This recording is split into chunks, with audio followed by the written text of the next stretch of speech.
umaga po na ito, marami po ituturo ang Panginoon sa atin. No, maging excited po sana ang bawat isa na maintindihan po talaga natin ano po ba ang calling or ang purpose po natin kung bakit tayo nakakilala kay Kristo. Mamaya po, may pa-flash po ako dyan na 4 verses na babasahin nyo po para for interaction lang, para di kayo masyadong antokin. Pero yung pinaka punto po dito, itanong nyo po sa sarili ninyo ngayon, ano ba talagang purpose ko? What is my purpose? Wow, in English ko pa. Sige po, flash po natin yung Philippians 2, verse 1 to 4. If meron po kayong Bible ngayon, much better po. Punta po kayo sa Philippians 2, verse 1 to 4. At yung ipa-flash po natin dito sa harapan ay yung Pinoy version. Ayan. So kung meron po kayong Pinoy version, mas okay din po. Kung wala naman po kayong physical copy ng Bible, physical Bible na Pinoy version, you can download Bibli app. Wow, nag-promote pa. Bibli app, B-I-B-L-I app. Yan. So, create po yan ng Philippine Bible Society. So, makikita nyo doon yung Pinoy version. Anyways, ayan. So, okay lang po ba if papabasa ko po sa inyo yung mga verses na ipa-flash dito sa harap? Okay lang? Alright. Sige po, simulan po natin. Philippians 2, verse 1. 1 to 3, go.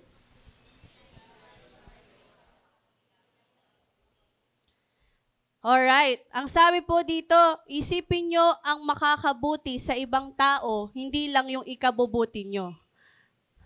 Anong verse yan? Verse 4. So, ngayon po, tatanungin ko kayo ulit, ano ba ang community? Ano ba sa tingin ninyo ibig sabihin ng community? Komunidad. Ito po ba ay community? Yes, sabi ng mga students, yes. Yung nasa labas ba, itong buong barangay, community ba ito? Alright. Buong Pilipinas po ba, community po ba ito? Okay. Thank you, children. Ayan. So, ngayong umaga na ito, pag-uusapan po natin, katulad na tinanta natin kanina, nun sa More Like Jesus, sa bridge part, sinabi doon na the world is dying to know who you are. Ang mundo po natin, halos mamatay, malaman lang kung sino si Kristo. Kung sino ang tagapagligtas. Ang mundo, they're still searching sino ba ang tagapagligtas. Pero tayo, natapos na po tayo sa Romans. Ilang chapter po ang Romans? Ganyan nga. Chapters 1 to 16. At napakalinaw na sinabi po doon ng Diyos na tayo ay maliligtas sa pamamagitan ng ating pananampalataya. Hindi po tayo maliligtas sa gawa. Malinaw pong malinaw pa sa malinaw. So dahil naiintindihan na po natin kung ano po ang ibig sabihin ng tinuturo sa atin ng Panginoon sa Romans, paano ba tayo magbabahagi ng pag-asa sa iba? Kung tayo po ngayon, lahat po tayo, ako na nakatayo po dito, kayo na nakaupo, sila na nandun sa likod, sa mga nasa Zoom, at even yung mga nakikinig po sa atin, narinig po nila kung paano ang maligtas. Paano po ang pag-asa? Ano ba ang pag-asa? What's the next step? Hindi po natin yan ikikip. Ibabahagi po natin yan sa community. So, ang title po natin is Hope in Community. Ano po yung word na naka-highlight dyan na nakakulay red? Unity. Alam niyo po, sa panahon po ngayon, parang unti-unti pong nawawala yung sense ng community. Masabi lang na madami tayo, it's community. But where's the unity in community? So kanina po, binasa po natin yung Philippians 2 verse 1 to 4. binabalik po tayo ng Panginoon sa tunay po na kahulugan, ano po ba ang community? Pakitapik ang katabi mo. Pakisabi, umaga pa lang, kasi simula lang. Please bear with me po. Saglit lang po talaga to, promise. Ayan, kapit lang kayo dyan. Ayan. So sinabi po sa Philippians 2 verse 1 to 4, na ang tunay po na community ay merong totoong pagmamahalan. May totoong pag-intindi. Meron pong totoong pagpapakumbaba at ang bawat isa ay daluyan po ng pag-asa, hindi daluyan ng parang madami nyo pinupulong. Ayan. Daluyan po tayo ng pag-asa. Pakisabi sa katabi mo, daluyan ka ng pag-asa. So, hindi lang po tayo natapos sa Romans na naintindihan po natin at naniwala po tayo na tayo ay naligtas. Ngayon po, sasabihin ng Panginoon sa inyo na you are not just called to believe, you are called to belong. Kabahagi ka dito, kapatid. Parte ka dito. Pakisabi, parte ka dito. Yan, para di kayo antokin. So since there's hope in community, tuturuan po tayo ng Panginoon ngayon, ano ba talaga ang ibig sabihin ng community? Punta po tayo sa unang punto. Kung meron po kayong mga phone or notebook, pwede po kayong mag-take note. Ang sabi po dito,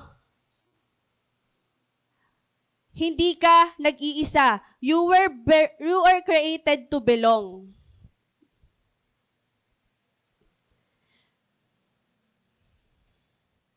Yes. Point number 1, you were created to belong. Ang sabi po sa Romans 12 verse 5, ganito din tayo. Kahit marami tayo, mga parte tayo ng iisang katawan ni Christ. Connected tayo sa isa't isa bilang mga part ng iisang katawan. Pakitignan niya yung katawan nyo. Kompleto pa ba? Kompleto, praise God. So dito po, makikita po natin na pagkakalikha po ng Diyos sa isang simbahan ay kinumpara ni Paul sa katawan ng isang tao. Ano po bang ibig sabihin ng member? Ayan. So, minsan isipin natin, sino pong may membership dito sa Landers? Ayaw magtaas. Sabi, pang mayaman daw yun eh. Sinong member ng SNR? May mga membership card. Yan. Hindi po ibig sabihin ng members, katulad doon sa membership ng Landers or SNR. Mas malalim po ang ibig sabihin ng member kung babasahin po natin yung Romans 12 verse 5. Kinompare po tayo ni Paul, or yung simbahan, kinompare ni Paul sa isang katawan. Ano po ba ibig sabihin nun? Ibig sabihin, hindi ka po nilikha or hindi ka po nakakilala para mag-isolate. Hindi ka po nakakilala sa Diyos para magtago. Parte ka ng simbahang ito. Parte ka ng simbahan ng Diyos. Kapag po ba ang kamay, dinetouch mo sa katawan, may purpose ba siya? Yes, may purpose pa din. Pero magagawa ba niya ang purpose? No. If ang isang Kristiyano po nakadetach sa simbahan, yes, may purpose siya. Pero paano niya gagawin yung purpose niya? Kung hindi siya nakaparte sa katawan. Ang mata. May purpose ang mata. Tama po. Paano magagampanan ng mata ang purpose niya kung wala siya sa parte dito? Think of it. Ang isang tao, isang Kristiyano, naglalakbay siya mag-isa, wala siyang simbahan na nakasuporta sa kanya, sa tingin niyo po, mafulfill niya yung purpose niya?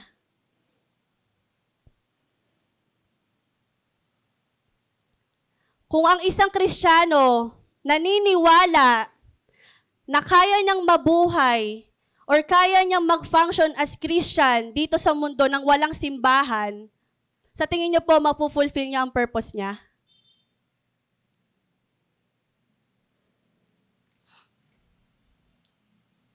Kaya pakisabi po sa katabi mo, you are called to belong, not just believe. Oh, English yun. Pakisabi, parte ka ng church na to.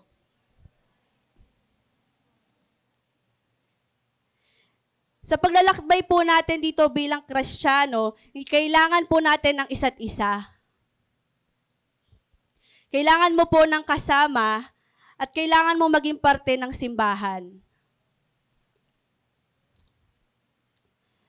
Which leads to point number 2. Sabi ko sa inyo, mabilis lang eh.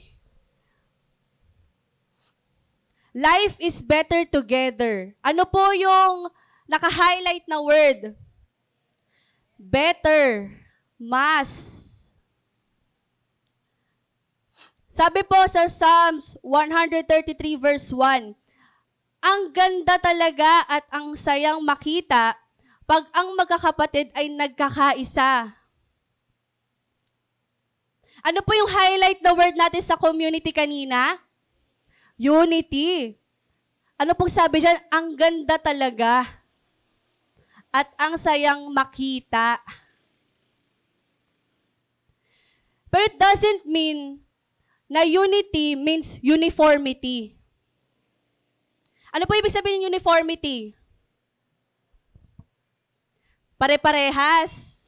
Parehas ng itsura. Parehas ng hubog. Hindi po ibig sabihin ng unity, uniformity. We all have differences. Iba-iba po ang function natin dito sa church. Iba-iba po tayo ng itsura. Iba-iba po tayo. Pero we are united because of one purpose.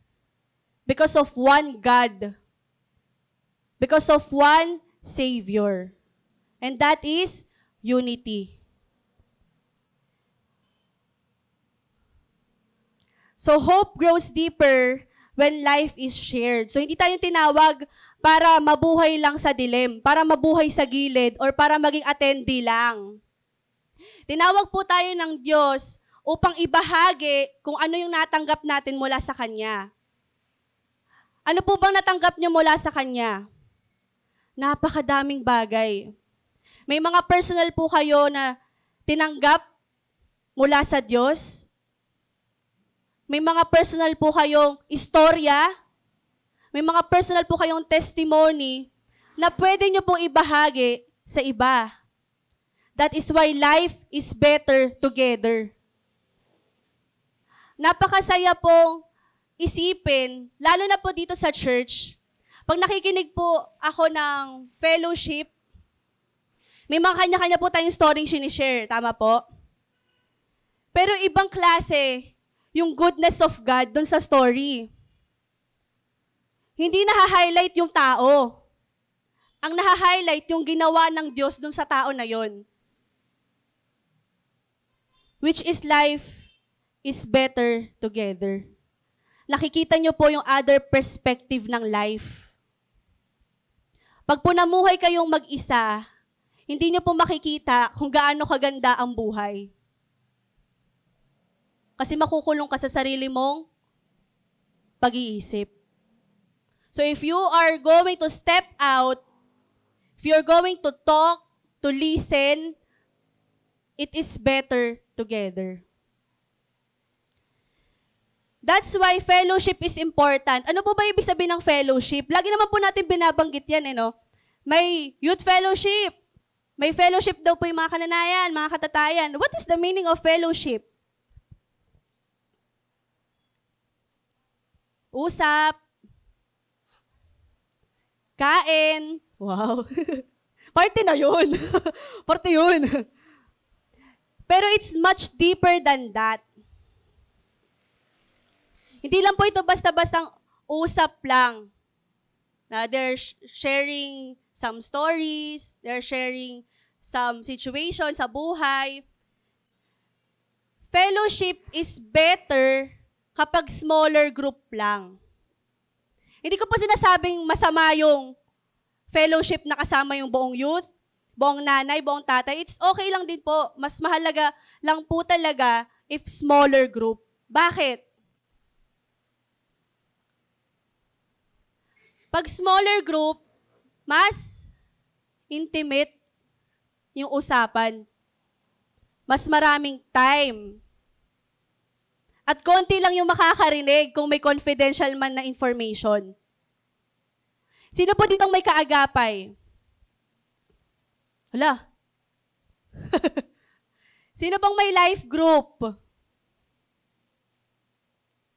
Kaya po nilikha yung life group na maliliit lang para magkaroon ng intimate fellowship.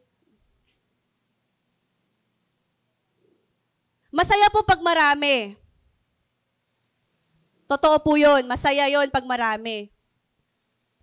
Pero doon sa smaller groups na yan, dyan mo maririnig yung mga totoong istorya. Dyan mo maririnig yung honest and vulnerable side ng bawat isa.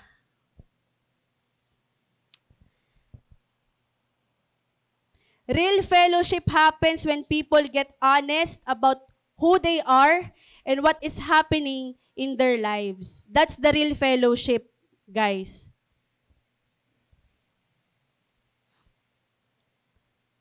Kapag nagpapakatotoo na ang isang tao, kausap mo, that's the real fellowship.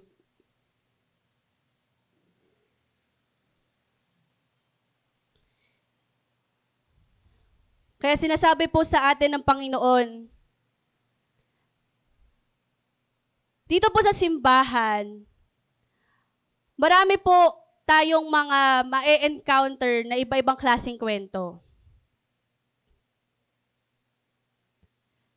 Pero sana wag po dumating sa punto na yung mga kwento na yon ay manatiling kwento lang.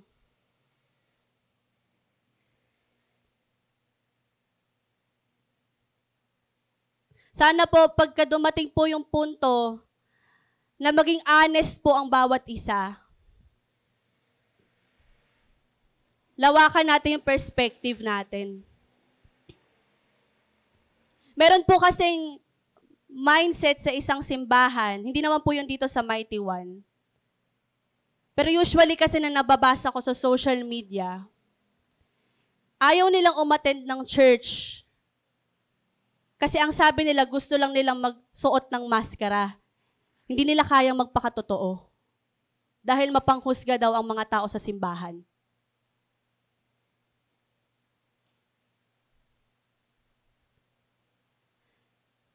Pero ang sinasabi po ng Panginoon sa atin,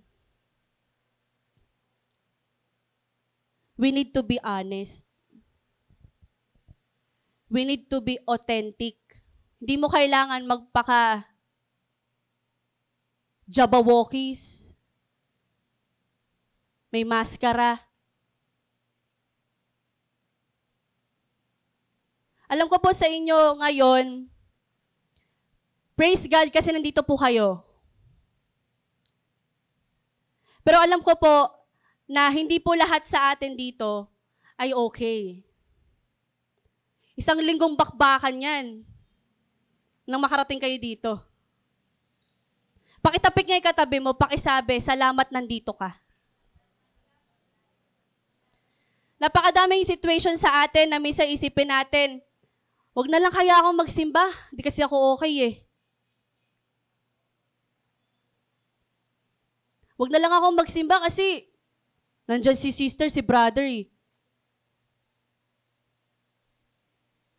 But we are encouraging everyone to be honest. Hindi po tayo nandito para magmukhang mga santo, na mamukhang mga holy.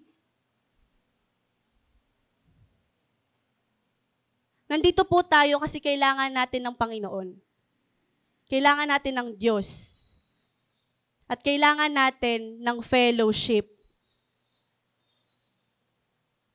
Mamaya po, after po ng closing prayer natin, yung mga pwede pa po magstay, please stay. Magugrupo-grupo po tayo mamaya. And we are going to discuss something. May pa-flash po kami dyan sa screen na mga questions na pwede niyo pong pag-usapan. So I highly encourage everyone na magrupo-grupo po kayo ng tigta-tatlo. So mga small group lang. Para maging open po ulit tayo. No, medyo nawala po kasi yung mga fellowship natin ng mga nakaraan eh. So, ngayon po yung pagkakataon na binibigay sa atin ng Panginoon. So mamaya po, if kaya niyo po magstay, please stay. Yan. So pakisabi po sa katabi mo, kailangan mo ng kaagapay. Point number 3. Real community takes work. Ayan. Ephesians 4 verse 3. Gawin nyo ang best nyo para hindi mawala ang unity na binibigay ng Holy Spirit sa tulong ng kapayapaan na naglalapit sa inyo sa isa't isa. Gawin nyo ang best nyo. Community takes work, so it requires commitment. What is the meaning of commitment?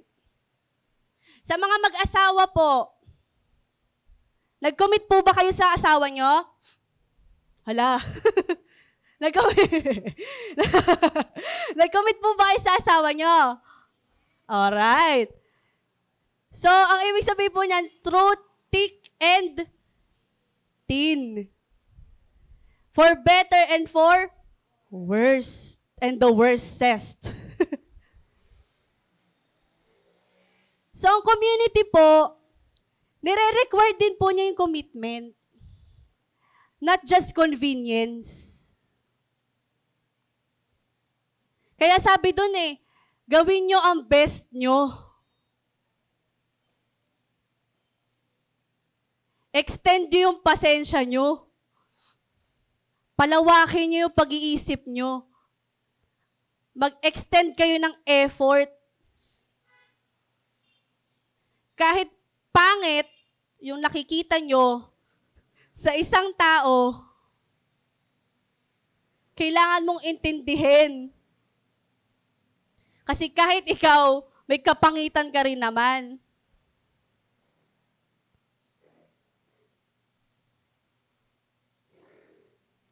Through thick and thin, for better and for worse. That is community.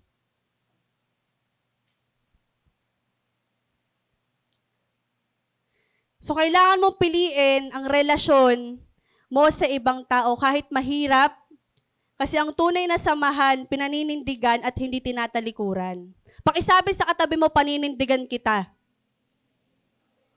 Kinilig yung mga asawa. Alright. So, ganito kasi yan, guys. So, marami kasi sa atin, sa community, nandyan lang. Pag convenient sila. Pag may makukuha sila, ganun lang. Pero kasi, ang tinuturo po ng Panginoon, ang community po, hindi po siya for convenience store. Napupuntahan mo lang kapag ito malapit, ganyan. It requires commitment. At yung commitment po, for 1 year lang ba? For 1 month lang ba? 1 week lang ba? Hindi. Paglalaban mo yan. Dugot pawis.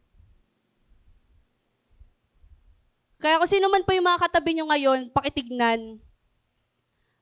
Paglaban nyo yan. Kasi hanggang langit na to, guys. Kasama mo na yan hanggang langit. Parang disappointed kayo. Kasama mo na yan hanggang langit. Kasama na yan natin hanggang doon na makita natin ang Diyos. Kasama mo na yan. Kaya paglaban mo. Huwag mong hayaan na yung katabi mo mawala sa Diyos.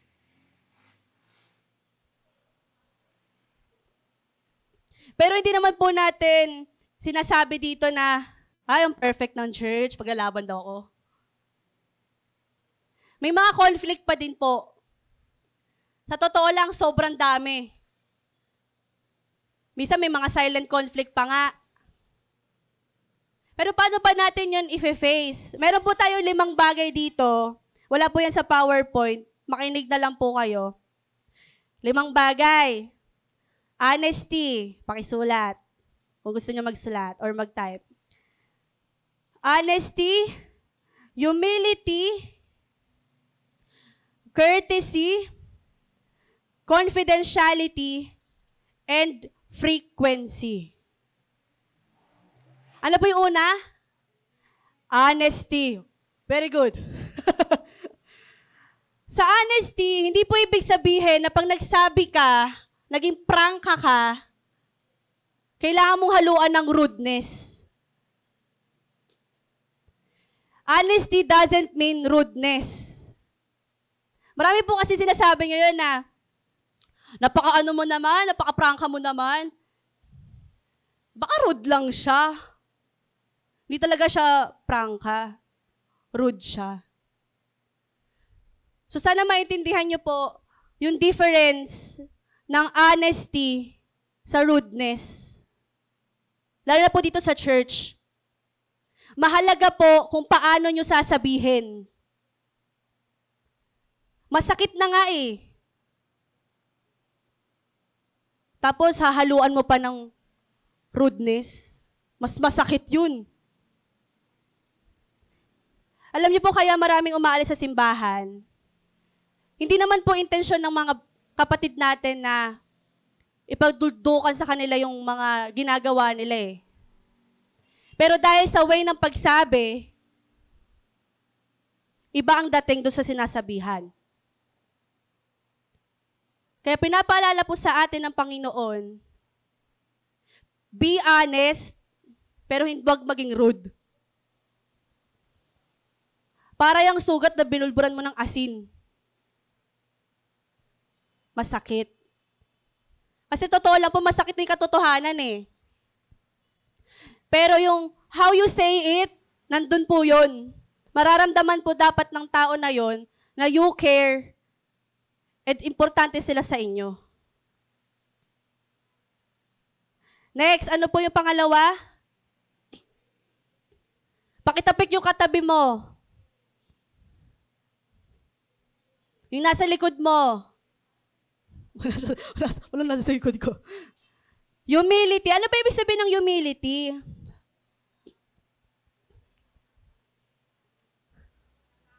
Pakatao. So yung humility po, hindi ka magko-compare or makikipag-compete dun sa tao na yon. Mas iisipin mo yung kapakanan niya kaysa kapakanan mo. But it doesn't mean na you will look less of yourself. Iintindihin mo lang siya. So, best combo, honesty with humility. Next, ano po yung next? Courtesy. Courtesy is respecting our differences at nagiging considerate ka sa feelings ng iba. At usually, yan po ang kulang sa mga kabataan ngayon.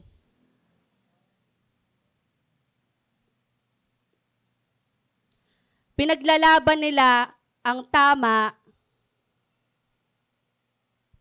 Tama naman. Pero how they say it, pinaglalaban nila yung sarili nila. Ganon din po sa inyo. Di po ako lalayo. Hindi lang po mga kabataan. Lahat po tayo dito.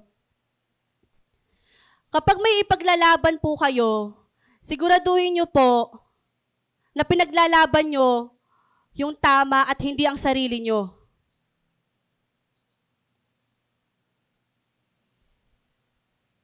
Kung may paglalaban man po kayo, isipin nyo yung feelings ng iba. Kaso kasi Ate Ella, pag wala na talagang pasensya tuloy-tuloy to Armalay to.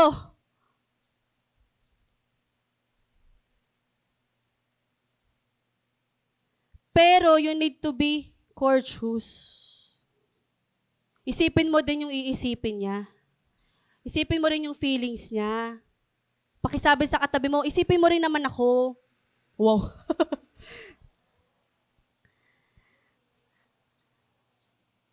Alam niyo po, dito po sa church, iba-iba po tayo ng traits. Meron po ditong mataas ang energy. Meron po dito mababa ang energy. Meron po dito maikli ang pasensya. Meron po dito mahaba ang pasensya. Iba-iba po tayo. So ano po dapat gawin natin? We need to adjust. Yes. Adjust tayo. At pang-apat, ano yung pang-apat?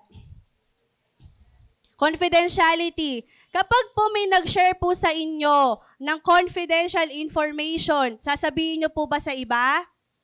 Hindi po. Bakit shinare nyo? So sa confidentiality po, kaya mahalaga yung small group. Hanggang dun lang muna. Pag meron po tayong kapatid na nag-share po sa atin ng vulnerable side of them, hanggang sa atin lang muna. Kung may tao kayong sasabihan, hindi naman involved doon, anong tawag doon? Gossiping, chismis, hot issue. So kung hindi naman nakaka-apekto yung tao na yon sa ibang tao, wag nyo nang i-involve. Kasi ayon po sa survey na po ito Hindi ko lang nalagay yung yung percentage Most of the people sa church, kaya sila umaalis because of gossiping. Kahit sa Bible naman po, sinabi rin yan na ayaw ng Diyos ng gossiping. So kapag may nag-share po sa inyo, pakaingatan nyo po yun. At huwag nyo pong hayaan na may makapasok po doon sa issue na hindi naman involved. And last po, ano po yung last? Frequency. Ano po ibig sabihin ng frequent? In Tagalog, madalas. Frequent.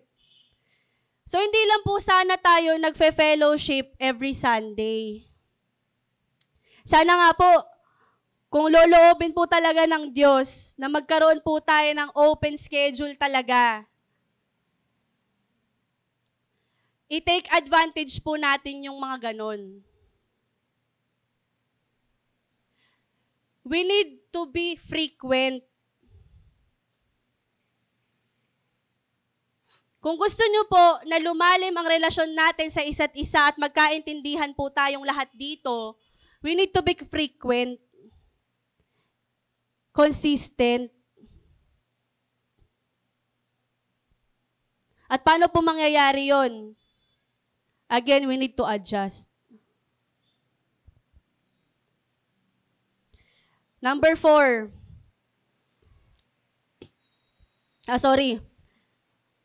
End ko lang po yung 3.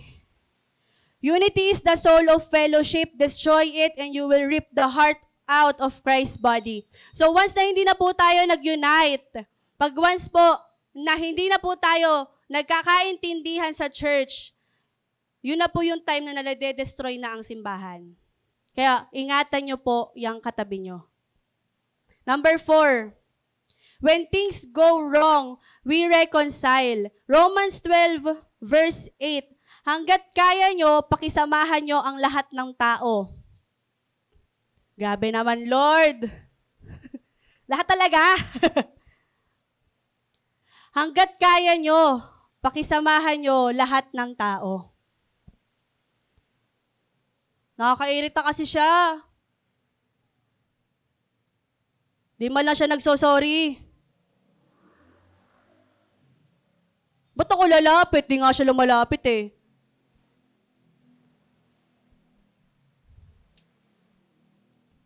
Alam niyo po, we are called to be peacemakers, di ba? Sabi rin po yan sa Biblia. Pero peacemaking does not mean avoiding the conflict. Pakisabi po sa katabi mo, peacemaking is not avoiding conflict. Hindi po ibig sabihin na in-avoid nyo na yung conflict, okay na. Peacemakers na tayo kasi di ko siya pinatulan eh. No.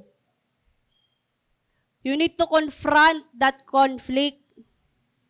And when things go wrong, we reconcile. Alam niyo po, ito po pagkakaiba dapat natin sa ibang tao na wala pa po sa Diyos. Tayo po ay tinawag to reconcile with others. Tinawag po tayo para makipag-ayos.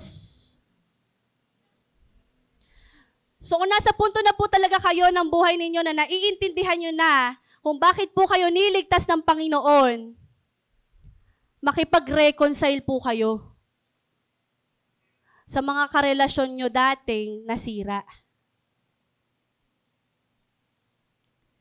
Pakibasa po, when things go wrong, we reconcile. 1, 2, 3, go. Hindi po natin yan pababayaan.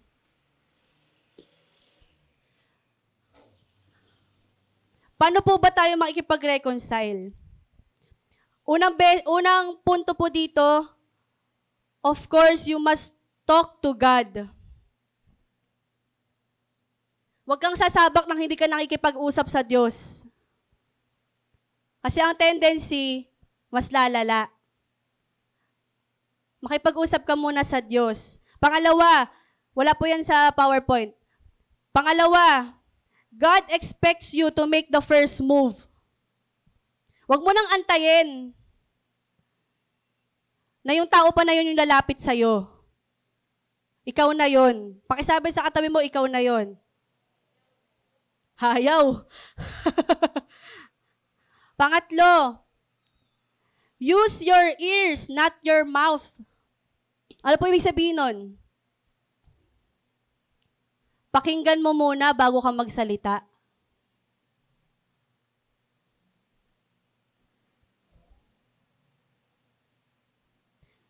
Confess your part of the conflict. Hindi lang ikaw ang biktima dito. Kaya nagkakaroon ng conflict, both sides yan. So acknowledge mo din yung part mo. Bakit nagkaroon ng conflict? Hindi tayo lagi magpapaka-victim. Number 5, attack the problem, not the person. Yung problema po ang atakihin, wag po yung tao.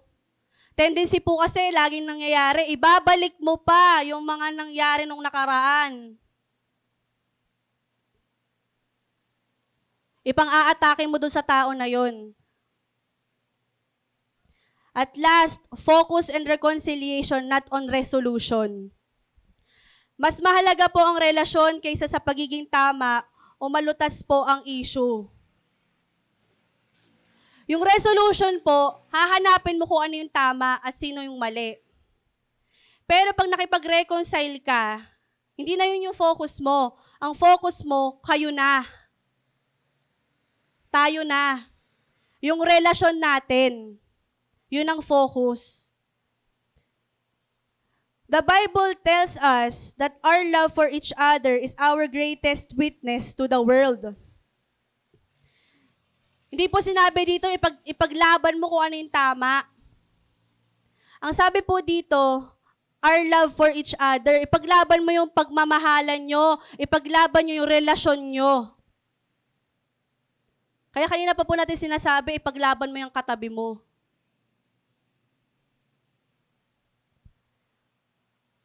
Hope is restored when we forgive. Hope is strengthened when we choose peace over pride. Yan naman po lagi yung kalaban natin eh. Pride. Gusto mo naman makipag-ayos eh. Kaso ang taas ng pride mo.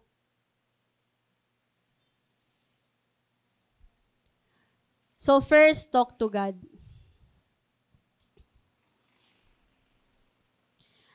Paki-take note din po, relationship is always worth restoring.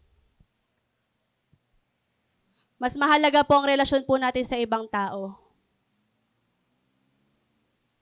Number 5, dalawa na lang po, kapit lang. Number 5, protect the unity of the church. Romans 4 verse 19, mag-effort tayong gawin ang mga bagay na nagbibigay ng kapayapaan at nakaka-encourage sa isa't isa. Mag-effort tayong gawin.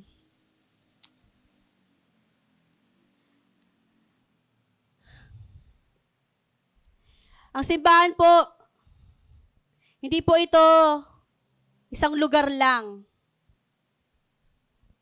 Yes, may physical church. Ito yon, church natin. But we are the church. Tayo mismo yung church. Kaya, isipin nyo na lang po, kung tayo mismo nagkasiraan dito, paano tayo makakapag-misyon? As one church.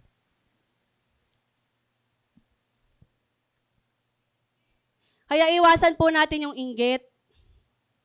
Iwasan po natin yung chismis. Iwasan po natin atakihin yung taong may problema. Protect the unity of the church, not the uniformity of the church. God deeply desires His family to be united. Nothing on earth is more valuable to Him. Kaya sinasabi ko po sa inyo kanina, na mahirap sa isang Kristiyano na walang simbahan dahil hindi dinesire ng Diyos na mag-isa siya sa paglalakbay.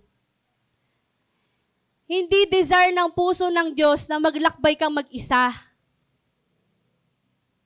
Kaya kung may pag-iisip ka pa din sa ngayon, kapatid, na kaya mong mag-isa, mag-isip-isip ka pa. Dahil hindi mo kaya nang wala kang simbahan.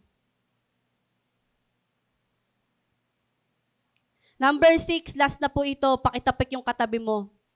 Sabi mo, last na. Hope in community leads to mission.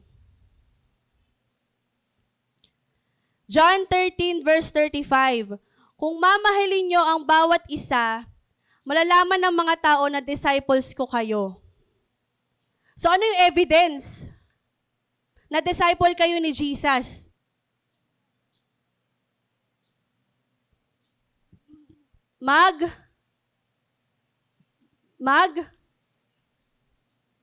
Magmahalan. Mahalin nyo ang isa't isa. Yan po ang evidence na disciple talaga kayo.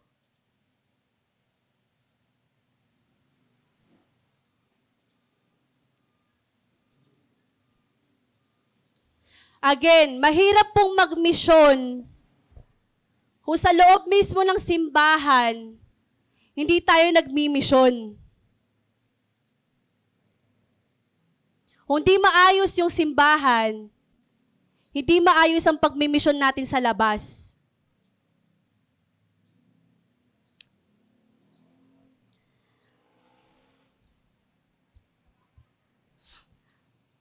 Alam niyo po, bilang mga Kristiyano, hindi po endpoint ang makahanap ng simbahan. Safe place po ito. Launchpad, ika nga. Dito po magsisimula lahat. So kung maayos po tayo dito, matik na po yun. Magmimisyon kayo sa labas. Hindi mo ikakahiya na membro ka ng Mighty One kasi nararamdaman mong safe ka dito.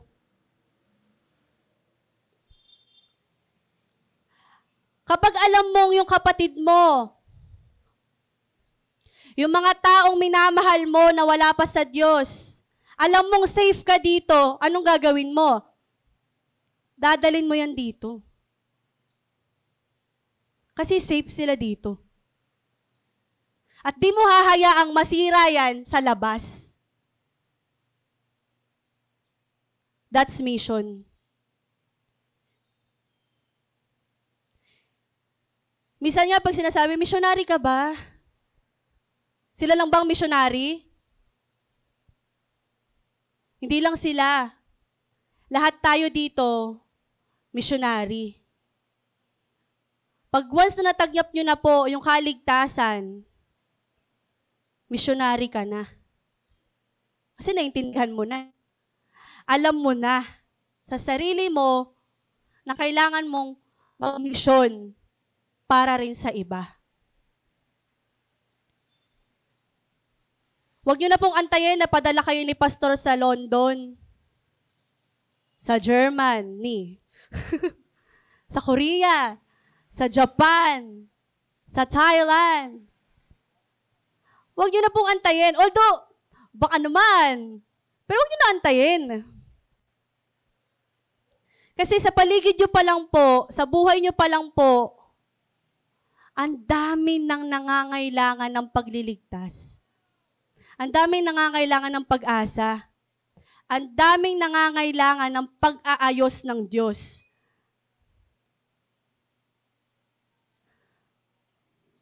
So hope in community leads to mission. Hindi po tayo matatapos dito. Hindi po tayo matatapos na hanggang dyan na lang po tayo. Lalabas sa church, babalik sa Sunday. Dahil alam ko po, alam po ng Diyos, na lahat po tayo dito may kanya-kanyang minimisyonan. And we are here to support you. Nandito po kami para isuportahan kayo. Hindi nyo po kailangan mag-isa. Kung may mga minimisyonan po kayo, kapatid nyo, tatay nyo, nanay nyo, pinsan nyo, kaibigan nyo, katrabaho nyo, we are here to pray for you and support you. Kung gusto nyo pa, samahan pa kayo. So, hindi nyo kailangan matakot at hindi nyo kailangan isiping mag-isa kayo sa misyon. Dahil kasama nyo po ang simbahan ng Diyos.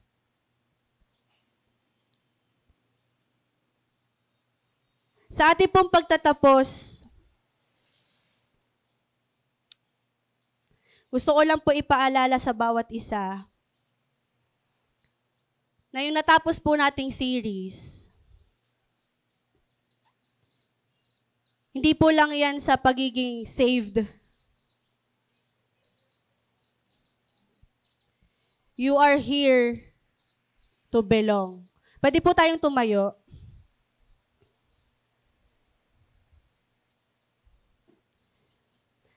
Sana maintindihan po natin at patuloy po paintindi sa atin ng Diyos.